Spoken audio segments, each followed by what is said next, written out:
biodiversidad que ayudan a soportar las actividades económicas. Los valores de uso indirecto son componentes de la biodiversidad que usamos o consumimos indirectamente. Ahí me lo veis. Bueno, ahora os pondré ejemplos. Y luego está el valor, los valores de no uso. Por ejemplo, un valor de uso directo es el algodón con el que está hecho este jersey. Un valor de uso indirecto es el oxígeno que estoy respirando. Y un valor de no uso es el hecho de conservar la ribera de Algaida para que en el futuro mis descendientes puedan aprovecharla. Estoy transfiriendo un valor, estoy concediendo un valor a la ribera de Algaida por el simple hecho de no destruirla, de no usarla. Ese tipo de valores a mí me gusta mucho porque ahí, por ejemplo, en los valores de no uso se reconocen dos tipos de valores. Uno, el valor de opción y el valor de legado. El valor de opción es el que hace referencia al hecho de que si yo no destruyo un recurso biológico, ahora mismo puede serme útil en el futuro. En este momento no sé si es útil porque no conozco la utilidad que tiene, pero de lo que estoy completamente seguro es que si desaparece, nunca va a serlo. Esto se pone de manifiesto clarísimamente, por ejemplo, en todos los medicamentos nuevos, ante nuevas enfermedades tipo la gripe A y cosas de este tipo. Y el valor de legado es ese valor al que yo hacía referencia, es decir, el hecho de dejarle esto se llama, ahora en esta nueva perspectiva, la biodiversidad se llama capital natural, pues de la misma manera que las familias aspiran a dejarle un capitalico a sus chiquillos en el banco, pues nosotros debemos aspirar a legarles un capital natural. Bueno, el sentido el valor instrumental de la biodiversidad, pues lo he reconocido ampliamente hace tiempo. Yo no sé si esta frase verdaderamente es de Einstein, porque ya se dicen tantas, pero la encontré y es bastante llamativa, ¿no? Haciendo referencia al valor que pueden tener, o que de hecho tienen las abejas, ¿no? O los polinizadores en general. Bueno, ¿cuál es el hilo argumental para soportar, a partir de esta concepción de la biodiversidad, para soportar la conservación, ¿no? Pues el hilo argumental es eso que tenéis ahí, lo que se llama la cascada de los servicios ecosistémicos, o de los servicios de los ecosistemas, que consiste en que la biodiversidad y los ecosistemas, por el hecho de estar bien conservados, funcionan. Tienen lugar en ellos procesos. Algunos procesos son tremendamente importantes, por ejemplo, el hecho de fijar CO2 y fabricar biomasa a través de la fotosíntesis, es decir, el proceso que llamamos productividad primaria, es la base de todo. Bueno, pues igual que la productividad primaria, hay otros procesos, como por ejemplo la evapotranspiración, en fin, cómo fluye el agua, etcétera, etcétera. No entro en detalle. Pero el hecho es que todos esos procesos, de alguna manera, pueden ser utilizados por la especie humana. Por ejemplo, cada vez que usamos un tronco para fabricar una mesa, estamos en el fondo utilizando la productividad primaria del bosque que fabricó ese tronco. Entonces, reconocemos, por tanto, la biodiversidad de sus procesos. Aquellos procesos que son susceptibles de ser útiles se les llaman funciones, y cuando realmente esos procesos son utilizados se les llaman servicios. Bueno, y finalmente los servicios pueden ser transferidos o convertidos en beneficios directos o indirectos, como os decía antes. Bueno, llegamos, por tanto, a este concepto que decía antes, que es el concepto de servicios de los ecosistemas, contribuciones directas o indirectas de los ecosistemas al bienestar humano. Ahí se ven varios tipos, pero bueno, ahora lo vamos a ver. ¿Cuáles son estos servicios? ¿Qué tipo de servicios nos proveen? Es decir, ¿qué tipo de beneficios nos proveen los ecosistemas? Pues básicamente nos proveen tres tipos de servicios: los servicios de abastecimiento, los servicios de regulación y los servicios culturales. Los de abastecimiento son los tradicionales bienes o productos. Los de regulación son los beneficios obtenidos a partir de la regulación de procesos, como decía antes, por ejemplo, la fotosíntesis, el control de la erosión, etc. Ahora veremos algún ejemplo. Y los culturales son beneficios, he puesto no natural, sí, beneficios, digamos, sí, efectivamente, no naturales que derivamos de los ecosistemas. Bueno, con este esquema, o mejor dicho, este esquema se desarrolló ampliamente bajo un programa de Naciones Unidas que lanzó Kofi Annan en el año 2001, que es el llamado Evaluación de los Ecosistemas del Milenio. Este programa en realidad surgió por el hecho de que Kofi Annan se planteó los 8 objetivos del milenio y asociado a ese planteamiento de los objetivos del milenio se planteó la Naciones Unidas se planteó la pregunta de si el estado de conservación del ecosistema del planeta era tal que podría permitir alcanzar esos 8 objetivos. Entonces se evaluó el estado de conservación del ecosistema. Y en esa evaluación es cuando toma fuerza el concepto de servicios de los ecosistemas.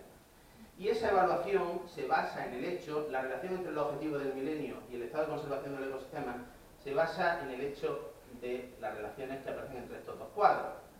Asumimos que hay una serie de servicios, de beneficios, de abastecimiento, como por ejemplo alimentos, agua, material, etcétera, de regulación, como la regulación climática, hídrica, erosión, polinización, etcétera, culturales, como el conocimiento científico o el conocimiento local, la identidad cultural y sentido de pertenencia, los valores estéticos, etcétera, etcétera. Y de todos estos servicios depende nuestro bienestar. Claro, entendido nuestro bienestar en términos de no de cuántos coches tengo, de cuántas casas, sino de material básico para vivir, de salud, de seguridad y de buenas relaciones sociales. Todo lo que nos confiere libertad de acción y de elección. Bueno, ejemplos de estos servicios, no sé si los veis ahí. Esta fue una evaluación que hicieron unos compañeros míos en la zona de Habla. ¿Por qué? Bueno, os cuento el detalle. En realidad, para que exista un servicio, tiene que haber un beneficiario. Bien, dicho de otra manera, el ecosistema cuando está funcionando no piensa en absoluto en nosotros. Solamente cuando hay alguien que es capaz de aprovechar esa función, ese proceso, entonces se convierte en un servicio. Y lo curioso, y donde está el tema a desarrollar, es que los servicios, por tanto, el hecho de que tenga que haber un beneficiario y el hecho de que no todos los beneficiarios somos iguales, implica que los servicios dependen de las percepciones humanas. Y esa es una realidad. Por ejemplo, para mí la Ribera de Algaida es un sitio maravilloso para irme a pasear, montarme en bicicleta o mil cosas. Pero hay otros convecinos míos de Aguadulce que, quiera yo o no quiera, la Ribera de Algaida les parece fabulosa para hacer motocross. Son diferentes percepciones. Y en un Estado democrático lo que tenemos que hacer es consensuar, debatir sobre esas diferentes percepciones o tratar de educar a la gente para cambiar las percepciones. Pero convendréis conmigo que a veces no es tan fácil o no debemos imponer percepciones. Yo no voy a evitar que a la gente le guste hacer motocross, es prácticamente imposible que yo consiga eso. Lo que sí puedo conseguir, que tampoco lo creo, en fin, yo pienso que lo que sí podría hacer, o me atrevería yo, es a establecer un debate participativo en el que el del motocross, que 1 o 3 personas se dieran cuenta que están jodiendo a las 750 que están pasando en ese momento. Ellos sí que están imponiendo su valor, el valor que concede ese ecosistema sobre los demás. Entonces, trabajar en ese sentido, ahora os pondré también un ejemplo, yo creo que sí que ofrece un nuevo reto, una nueva perspectiva, que bueno, podemos estar equivocándonos, pero por ahora, digamos, la comunidad científica está dispuesta a ensayarla, ¿no? Bueno, ejemplos de servicios, aquí tenéis servicios de abastecimiento, pues por ejemplo la agricultura extensiva, la agricultura intensiva, la ganadería, el pastoreo, la pesca y el marisqueo, la recolección, el agua para riego y consumo, la energía, el aprovechamiento forestal, la apicultura, etc. Ejemplos de servicios de regulación, pues tenéis la polinización, la provisión de hábitats para especies, la calidad del aire, la regulación hídrica, la purificación del agua, la protección del suelo, la fertilidad de los suelos, el control de invasiones biológicas de plagas. Y ejemplos culturales, pues tenéis tranquilidad, relajación, paz, conocimiento tradicional del sistema, educación, conocimiento científico, ecoturismo, turismo rural, turismo de playa, valor estético, identidad local, etc. Como ejemplo de detalles, por ejemplo, hoy estábamos hablando, que no sé si están implicados Emilio por ahí lateralmente también, estábamos hablando de... Nosotros durante mucho tiempo hemos estado reivindicando, por supuesto que sí, que siguiera existiendo artinera en el poniente almeriense, o sea, el arco, ¿no? Las formaciones que se han machacado. Pues, bueno, se la han cargado, obviamente dejaron solamente unos cuantos sitios que eran leaks y uno de ellos lo convirtieron en la ciudad del transporte, o sea que os voy a contar, ¿no? Pero quizás a la luz ahora de la lucha integrada pueda tener sentido que la gente apoye el... Esto también es pura ciencia ficción, ¿eh? O sea, por soñar que no quede, ¿no? Pero bueno, que quizás puede tener sentido el hecho de implantar actos, porque la gente está muy concienciada en el poniente almeriense ahora con el trabajo de los polinizadores, y se reconoce el hecho de que la vegetación natural puede contribuir al hecho de que haya más polinizadores o el mantenimiento de polinizadores o de depredadores de parásitos, etcétera, etcétera. Y resulta que el Maitenus, que es el arto, florece durante todo el año. Por tanto, podría estar manteniendo una población de polinizadores durante todo el año. ¿Los vamos a convencer? No sé. Y si los convencemos, ¿vamos a conseguir disposiciones lineales horribles de Maitenus? Pues sí, pero quizá eso sea mejor que nada, ¿no? En fin. Iba a poner otro ejemplillo. Ah, sí, bueno, ahora lo comentaré. En relación, por ejemplo, con la Ribera de Algaida, identidad local y sentido de pertenencia. Yo vivo en Aguadulce también, llevo 20 no sé cuántos años viviendo en Aguadulce, soy de Granada. Durante muchos años no paseaba nunca por Aguadulce hasta que tuve hijos y mis hijos se hicieron mayores.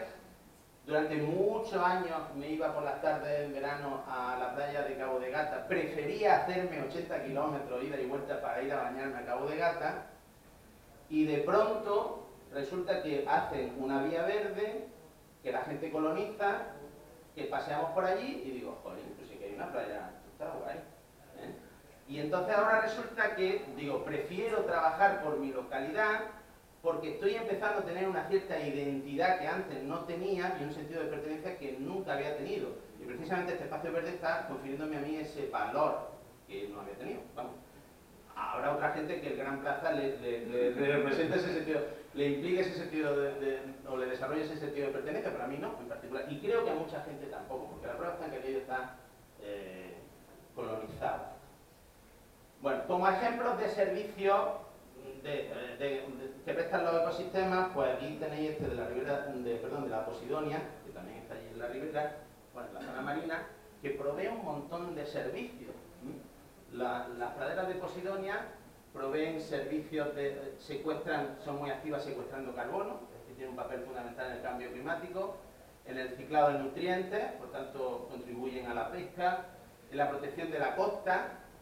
Si no existiera la barrera esta de Posidonia aquí en la Ribera de Algaida, probablemente la playa se la habría comido el mar mucho antes. Mejora la calidad del agua, a pesar de que hay allí vertidos en el centro, si te vas a los lados, ya el agua está bien, ¿no? Realmente. Estabiliza el sedimento, exporta carbono orgánico a ecosistemas adyacentes, provee de oxígeno al agua, proporciona alimento a las cadenas tróficas, es una zona de reclutamiento para especies comerciales. Todos estos servicios, todos estos beneficios derivamos nosotros de las praderas de Posidonia. Entonces, yo lo que digo, que está bien, es decir, vamos a proteger las praderas de Posidonia porque la Posidonia es una especie que es muy interesante, que está recogida en no sé cuántos listados, etcétera, etcétera, etcétera. Pero si además le contamos a la gente, bien contado, que hace todas estas cosas por nosotros, a lo mejor se adhieren al movimiento conservacionista. Bueno, esta percepción nos lleva a otra, o sea, cuando uno trabaja en esto te lleva a otro punto, que es a pensar ya no en términos de ecosistemas, sino en términos de lo que se llama socioecosistemas. Es decir, pensar que las personas están dentro de los ecosistemas y no aparte de los ecosistemas. Esto yo le digo a mis alumnos, cuando yo nací, no voy a decir cuánto tiempo hace, había 2.000 millones de habitantes en el planeta. A día de hoy hay 7.000 millones de habitantes. Si podemos, o cuando yo terminé la carrera biológica, probablemente había 3.000 o 4.000 millones de habitantes en el planeta. ¿Puedo estar haciendo yo la misma biología, la misma conservación con un incremento de ese calibre? Bueno, y como indicador, ¿no?, de transformaciones. Luego, entonces, creo que un poco las mentalidades hay que cambiarlas. Por ejemplo, yo de los ejemplos que he contado, el hecho de asumir la presencia humana muchas veces nos horroriza, ¿no? Pero yo no creo que la especie humana per se sea mala. De hecho, yo creo que en algunos de los ejemplos que ha contado Emilio, primero se reconoce en muchos de ellos que el humedal existe por actividad humana. también se destruye por actividad humana, pero existe por actividad humana. De hecho, el problema de las salinas de Cabo de Gata ahora deriva de que, jolín, hemos estado explotando la sal y aquello ha sido fabuloso y ahora dejamos de explotarla. Entonces, ¿qué legislación creamos? Es difícil esto, ¿eh? ¿Qué legislación creamos para que exploten la sal en la medida justa como para que exista el flamenco? Pero no más, o no menos. Yo, por ejemplo, cuando yo participé hace mucho tiempo en la revisión del plan de ordenación de Cabo de Gata, y allí encima de la salina, yo soy botánico, hay un endemismo pequeñito que es la Linaria nigrica, una plantita que crece en barbecho. Entonces, la forma de mantener a aquella población de plantas es que haya barbecho. Si quitamos, si aquello lo hiperprotegemos porque hay un endemismo y prohibimos el cultivo, resulta que aquello se convertirá primero en un tomillar y después en un espartal y adiós Linaria nigrica. Pero si la dejamos cultivar, o sea, si no lo protegemos y entonces cultiva sistemáticamente y no hay barbecho, pues tampoco hay Linaria nigrica. Entonces, cuando nosotros fuimos a la consejería a poner, yo iba allí con mi lista de endemismos, tal, pero me decían, ¿pero qué legislación creamos nosotros para que el barbecho sea cada 3 años, pero no cada 2 y cosas de este tipo? O sea, es un poco difícil, la realidad es complicada, vamos, mejor dicho. Bueno, entonces eso nos lleva a la visión esta de lo que se llaman los socioecosistemas. Y claro, esto abre, aquí no vamos a entrar hoy, pero esto abre un debate profundo, porque implica asumir a las personas con las cosas buenas y con las cosas malas. Lo que pasa es que el problema es que las personas están, o sea, que no hay manera de eliminarlas, ¿no? Y una cosa interesante, si reconocemos que los sistemas funcionan así, es que existe una relación en los dos sentidos entre el componente natural y el componente humano de los socioecosistemas. El componente natural, el ecosistema, el capital natural, provee, como he estado mostrando antes, servicio a los ecosistemas. Mientras que el sistema social, el capital humano, ejerce acciones e intervenciones. Es decir, el mero hecho de que este fin de semana vayamos a la Ribera de Algaida, estamos ejerciendo una acción. El Seprona cuando pasa por allí está ejerciendo una acción, también el tío del motocross, pero la dinámica de ese ecosistema depende también para mal y para bien de la especie humana, ¿no? Por ejemplo, yo digo también, los espacios protegidos no son ecosistemas naturales, ni mucho menos, o sea, lo son, pero no solamente están regulados por la dinámica ecológica natural, están regulados por un BOR y por un PRUF. La dinámica de ese ecosistema viene determinada porque efectivamente hay procesos de sucesión primaria, secundaria, porque hay fotosíntesis, todo lo que hay, pero también porque hay un POR y un PRUF. Bueno, en este mundo feliz en el que también a veces nos sumimos, yo por ejemplo me encantaría conseguir que en estos términos la gente del poniente almeriense o la provincia de Almería reconociera que su sistema de productivo no es solamente esta parte de aquí abajo, donde están los plásticos, donde están los invernaderos. Su sistema productivo debería incluir también toda el área montañosa de vegetación natural que hay detrás, porque es la responsable de la recarga de los acuíferos. Mientras que no tengamos desaladoras, o incluso teniéndolas, si consiguiéramos que cada agricultor fuera consciente de que cada tomate que produce aquí, en el fondo depende de que haya un tomillo, un esparto o una encina recargando el acuífero cada vez que llueve, pues bueno, tendríamos que convivir con 30.000 hectáreas de invernadero, pero jolín, a cambio estaríamos consiguiendo la conservación de la Sierra de Gádor y de Sierra Nevada. Bueno, esta herramienta o este concepto también está abriendo un poco el campo en términos de ordenación del territorio. Porque nosotros sabemos que, y hay muchos trabajos en relación a esto, que cuando, en la medida en que se antropiza el territorio, la provisión de servicios se altera. Entonces aquí tenéis, por ejemplo, este gráfico de aquí se corresponde con esto de aquí abajo, ¿no? En este espacio tendríamos un área bastante natural, delimitada por esta línea discontinua verde, arriba, un área extensiva rural, lo que conocemos como un paisaje rural tradicional, que diría entre las dos líneas discontinuas, y un área muy antropizada y tecnificada, intensificada, que estaría aquí abajo. ¿Qué ocurre con los servicios? Este trébol que veis aquí, cada hoja representa un tipo de, una categoría de servicio. El rojo es servicio de abastecimiento, os recuerdo el algodón o la patata que me como. El verde es servicio de regulación, fotosíntesis, control de la erosión, polinización, etc. Y el azul es cultural, sentido de pertenencia, identidad religiosa, conocimiento local, etc. Bueno, en los espacios muy naturales, que pueden corresponder con áreas protegidas o con áreas de abandono rural, por ejemplo, en el ámbito mediterráneo, se maximiza la producción de servicios de regulación. Los espacios protegidos, dicho de otra manera, están trabajando por nosotros, regulando el clima, regulando la recarga de acuíferos, regulando el control de la erosión, regulando la polinización, etcétera, etcétera. Eso es básicamente lo que hacen los espacios protegidos o las áreas más naturales por nosotros. En el caso de las áreas extensivas o rurales, se maximizan todos los servicios. Y si pensamos en la montaña mediterránea, no es difícil caer en la cuenta de que esto ocurre. Cuando intensificamos el uso del territorio, entonces lo que se maximiza son los servicios de abastecimiento, tomates, pepinos y demás, ¿vale? Esto lleva un poco más allá que nos lleva a que si la gente realmente comprendiera este esquema, entendería que cuando ordenamos el territorio, en realidad estamos moviéndonos en ese gradiente. En Almería se ve muy bien eso. Si yo me voy a Levante y tengo el Cabo de Gata, yo le digo a mis alumnos que ahí hay un espacio que colectivamente la sociedad andaluza decidió para proveer servicios de regulación o culturales. Cuando me voy a Poniente, la sociedad andaluza o la sociedad almeriense decidió, sin saberlo, por supuesto, identificar ese territorio como un área para la provisión de servicios de abastecimiento.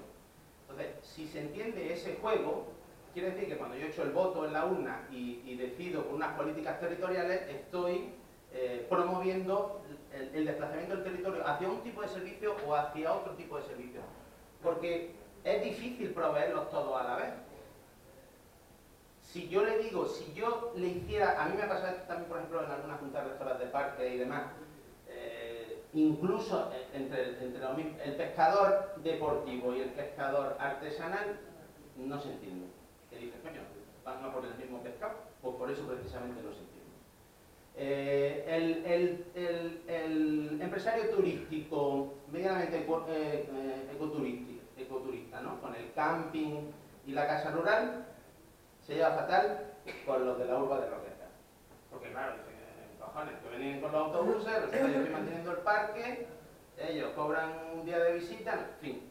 Entonces, la sociedad no está acostumbrada a confrontar los diferentes intereses. Y eso es lo que yo creo que, a mí me parece que ahí hay un campo enorme de trabajo, en confrontar intereses.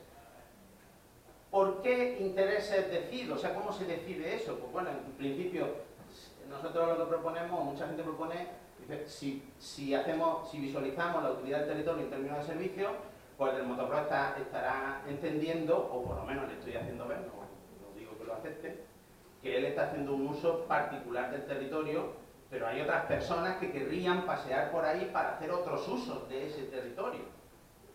Bueno, llegado a esto, nos encontramos con la Ribera de la Algaida, ¿no?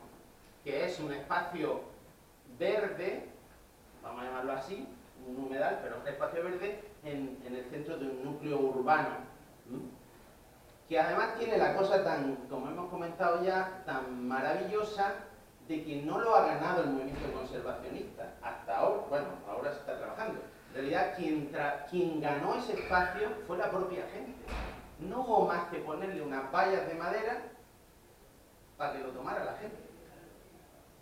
1000 argumentos de lo que fuera no han valido, y fue poner una puñetera valla o sea, que te hiciera con una maderita así un poco guay, y a mí eso me parece mágico, me parece fantástico.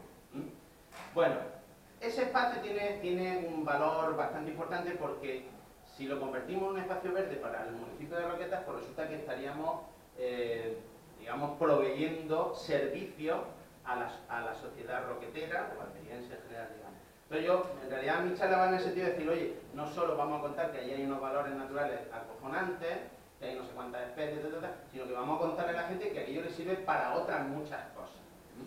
Con esta me la salto un poco porque he hablado de lo que sé. ¿Para qué son esas otras cosas que ofrece la ribera? Pues fijaros, esto es un estudio hecho y dice, cada vez hay más evidencia de que la presencia de áreas naturales proporciona importantes beneficios sociales y psicológicos a la sociedad. Este fue un estudio que se hizo en relación con el parque más grande de la ciudad de Ámsterdam. Ya os mostraré algunos resultados. Bueno, están un poco más adelante, están aquí. Pero bueno, esa festa se queda. ¿Qué tipo de servicios, por ejemplo, o beneficios pueden aportarnos estos espacios verdes?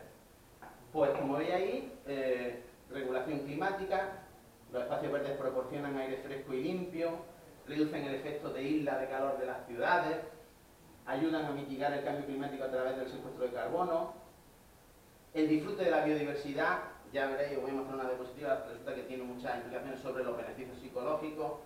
Los habitantes de las ciudades se benefician directamente de la presencia de una rica biodiversidad en su entorno y los espacios verdes proporcionan valores de recreo y estético a los ciudadanos.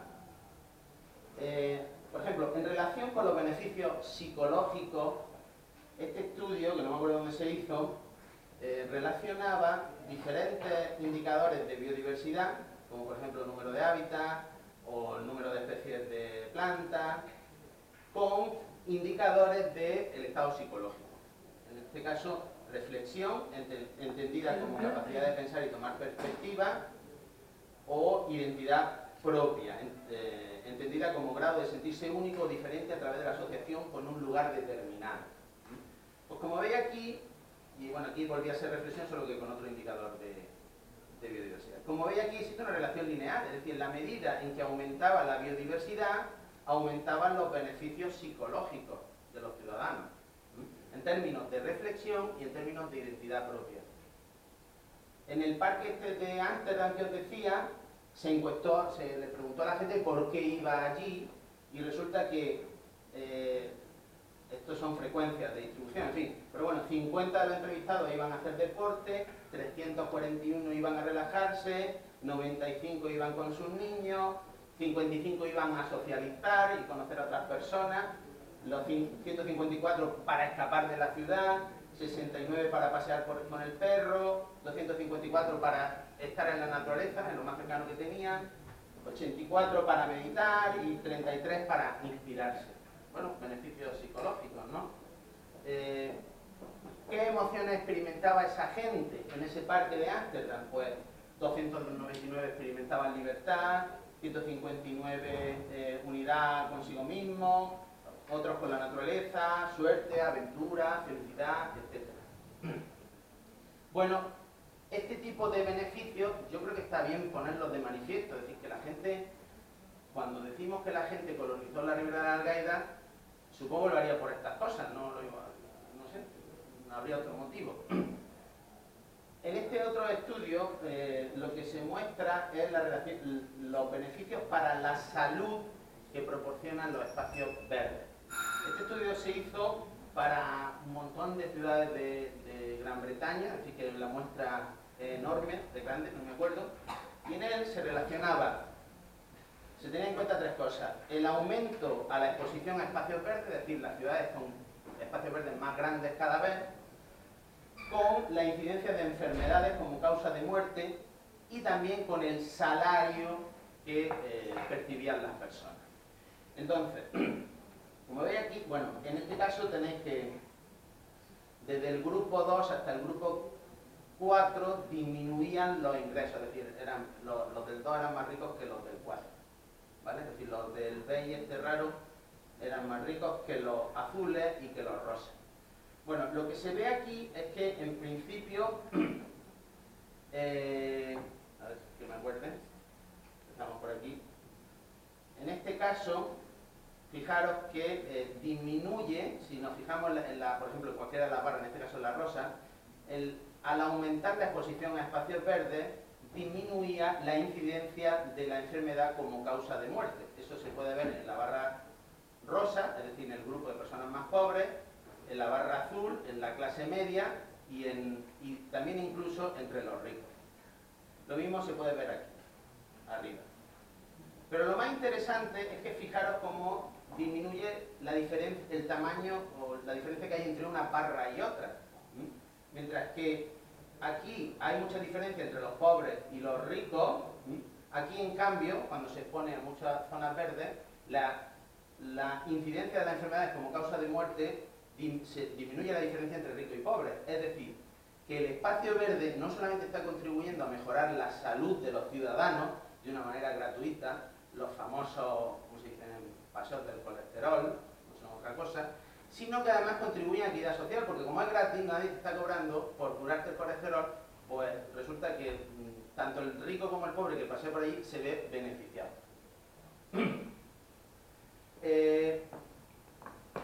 Bueno, esto lo ponía también porque como ejemplo de que ¿cómo debíamos gestionar, por ejemplo, la ribera de la Algaida? Pues evidentemente deberíamos, si hemos visto antes, el ejemplo ese anterior mostraba que al aumentar la biodiversidad aumentaban los beneficios psicológicos, pues una de las acciones que podemos hacer para la gestión de la ribera de la Algaida, de luego, es fomentar la biodiversidad, es decir, que se reconozca que haya más especies de aves, de anfibios, de plantas, etcétera, etcétera. Yo creo que eso, cualquiera que haya ido a las excursiones que organiza Serval o Ecologista o quien sea por allí, lo tiene clarísimo. Implicar a los niños, estas cosas generan, generan un bienestar. Bueno, la ribera de la Algaida, por tanto, tiene esa serie de valores psicológicos, bueno, en general los espacios verdes, tiene muchos valores naturales de los cuales yo no voy a hablar, pero es que incluso además tiene valores culturales, es decir, podemos derivar servicios culturales de ahí. Torre Quebrada, el antiguo yacimiento, bueno, hay que ver a Tomás y vestido de romano para saber que aquello tiene un servicio cultural, también ofrece servicios culturales.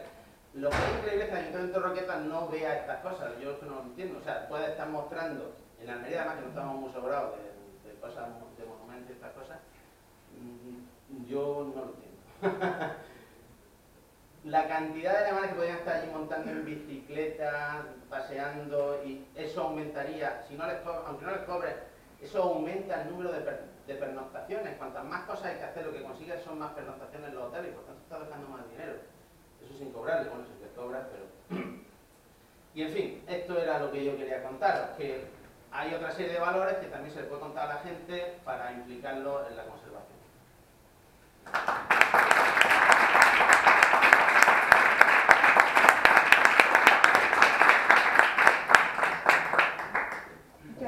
Javier, por tu exposición, y la verdad es que está muy interesante lo del tema de los factores psicológicos que da lugar los espacios naturales. La verdad es que yo creo que a todos nos ocurre, ¿no?, que cuando vamos a algún espacio, es que aunque sea solamente la playa del Zapillo o cualquier jardín, cuando se vive así en las ciudades así más grandes, pues la verdad es que solamente el hecho de estar ahí, pues como que se te ensancha el corazón, ¿no?, que como que te alimenta el espíritu y te encuentras bien, ¿no? Y yo en realidad pienso que esto ocurre porque en realidad nosotros somos una especie que en muy poco tiempo pues ha cambiado muchísimo, pero claro, esto en la historia ecológica de la humanidad pues es muy poquito tiempo, porque claro, en realidad son casi 50 años en que ha habido este boom y este cambio tan grande, porque en los años 50 la mayor parte de la población rural era totalmente rural, y sin embargo en muy poquito tiempo pues se ha dado la vuelta, que ahora es prácticamente urbana, ¿no? Y entonces todos estos problemas que a veces surgen de las enfermedades estas nuevas, alergias, cánceres y bueno, sobre todo enfermedades mentales, pues muchas veces es precisamente por esta falta de contacto con la naturaleza, porque nosotros estamos todavía muy arraigados a la tierra, a la naturaleza, y claro, al salir de ella, pues provoca este tipo de enfermedades, creo yo. Bueno, pues ahora ya pues os doy la palabra a vosotros y Emilio, por favor, y bueno, pues que Si alguien quiere hacer alguna pregunta o alguna reflexión, pues adelante, Manolo.